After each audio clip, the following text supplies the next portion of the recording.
আসসালামু আলাইকুম সবাইকে। সবাই কেমন আছেন? আশা করি ভালো আছেন। আজকে তো একটা ইতিহাস করে ফেলছি আমি। তার জন্য এটা শেয়ার করি। আজকে আমি রেস্টুরেন্টে কাজের থেকে বেরিয়েছি 12:30টায়। বাইরে পৌনে 1টা দিকে লাইনে আসছি। 1টা থেকে আমি কাজ করা শুরু করছি। মাশাআল্লাহ দিলে 1টা থেকে এখন বাজে রাত্রের 4টা 3।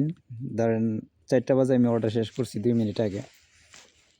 লাস্ট অর্ডার 6টা অর্ডার দিছি 82 ইউরো প্লাস 60 টাকা 50 পয়সা তো টিপস আছে। প্রায় 89 টাকার মতন। 89 টাকা 90 টাকার কাছাকাছি ধরেন বাংলা টাকা হিসাব করলে 90 টাকায় প্রায় 13,000 টাকার মতন আসে। সময় কি রাত্রে 1টা থেকে 4টা পর্যন্ত 3 ঘন্টা। 3 ঘন্টায় এই একটা ইতিহাস হয়ে গেছে। অনেক দূরে আছি, যদিও আমি আমার বাসার কাছ থেকে অনেক দূরে। আমি যে জায়গায় থাকি এখন বর্তমানে আমি আছি একবারে রুমের বাইরেই বলতে, রুমের যে রাকর্দ আছে রাকর্দর বাইরে। দেখে আমি কোথায় আছি, এই যে বর্তমানে আমি এত দূরে আছি, যদিও আমার এখান থেকে এই আমার বাসা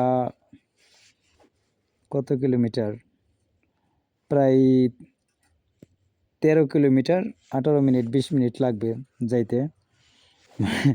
মানে অনেক দূরে এসে পড়ছি, রাত বাজে 4টা। যাই হোক, সমস্যা নাই। আমি রাত্রেবেলা কাজ করতে পছন্দ করি, একবারে সব কিছু একবারে নিশি। যাই হোক, রওনা দেই। ভালো থাকেন, সুস্থ থাকেন, সকলের সুস্বাস্থ্য কামনা করি। মানে ফুড ডেলিভারি যদি ফুল টাইম কাজ করা যেত তাহলে তো অসাম হইতো।